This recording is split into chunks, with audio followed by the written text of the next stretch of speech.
وقال قرينه هذا ما لدي عتيد ألقيا في جهنم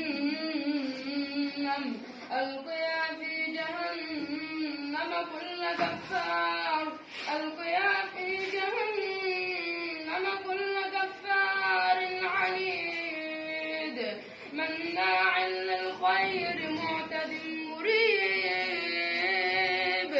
الذي جعل مع الله إلها آخر فألقياه في العذاب الشديد قال قرينه ربنا ما أطغيته ولكن كان في ضلال بعيد قال لا تختصموا لدي وقد قدمت إليكم بالوعيد ما يبدل القول لدي وما أنا بظلام للعبيد يوم نقول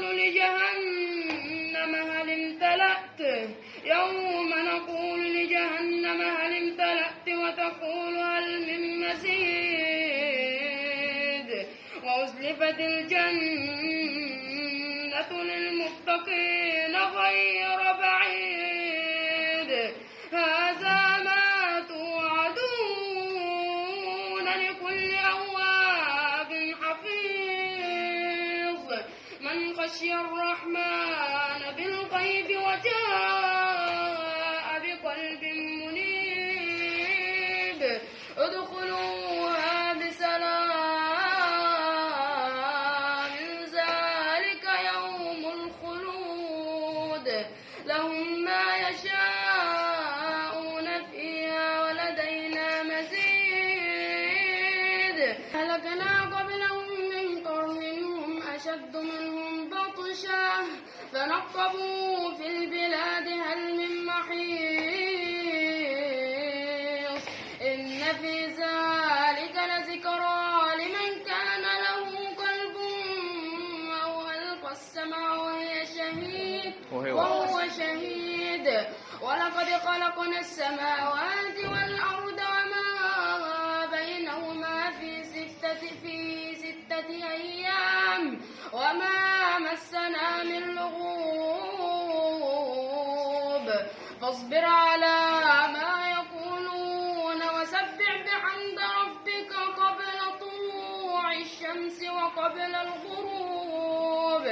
ومن الليل فسبح وأدبار السجود واستمع يوم ينادي المناد من مكان قريب يوم يسمعون الصيحة بالحق ذلك يوم الخروج إنا نحن نحيي ونميت وإلينا المصير يوم تشقق الأرض عنهم سراعا ذلك حشر علينا يسير نحن أعلم بما يقولون وما